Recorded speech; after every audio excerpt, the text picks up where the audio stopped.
তো 12 আনা বেঁচেই খেলেছে, 4 আনা আছে ভাই, এই 4 আনাও ওরা সুযোগের আশা আছে যে কোন সময় যেন বেঁচে খেলেছে, কিরা ব্যস্ত তাও নাম বলতে পারবো না ভাই। কেউ না কেউ বেঁচে খেলাবে, এই দেশ আর এই দেশ থাকবে না, কারণ এই দেশে তো কোনো দেশপ্রেমিক নাই ভাই।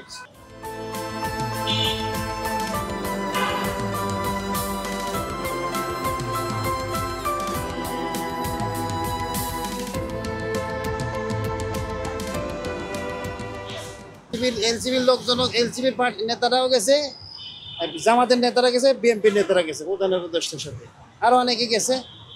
তা এই কাজটা অন্তত ওকে ভালো কাজ করেনি। আর এগুলা কি বলবো ভাই, বললে তো অনেক কথা, মনের ভিতরে অনেক কথা আছে। আমি 1 মাস 365 দিন আমি মিডিয়ার সামনে কথা বলবো, তো আমার পেটের কথা বলে আমি অনেক খবর জানি দেশে, বুঝছেন, এই দেশের অনেক খবর আমার পেটের মধ্যে আছে। বললে অনেকে আমার খুঁজে নিতে পারে, মানে খুঁজতে পারে। এই শেখ হাসিনার আমলে যেরকম একটু বাইরে পর্যন্ত ছাড়ে নাই, এরাও কিন্তু তার চেয়ে কম না ভাই। এই যখন আমি এলসিবির বদনাম সরাসরি খবর দেখবেন, কোনো একদিন আমার খুঁজে বেড়াবে এরা। এরা আমার বদনাম করলো কিছুদিন, তোরা আকাম করবি, তোকে বদনাম করবে না।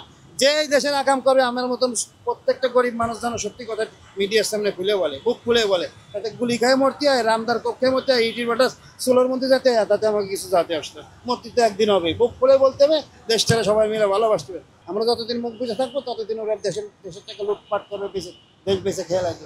অলরেডি তো 12 আনা বেঁচেই খেলেছে, 4 আনা আছে ভাই, এই 4 আনাও ওরা সুযোগের আশা আছে যে কোন সময় যেন বেঁচে খেলেছে, কিরা ব্যস্ত তাও নাম বলতে পারবো না ভাই। কেউ না কেউ বেঁচে খেলাবে, এই দেশ আর এই দেশ থাকবে না, কারণ এই দেশে তো কোনো দেশপ্রেমিক নাই ভাই। আগে তো বললাম 2-4 জন আছে আমাকে মতন সাধারণ মানুষ, আমাকে কথা কার ভালো শোনে।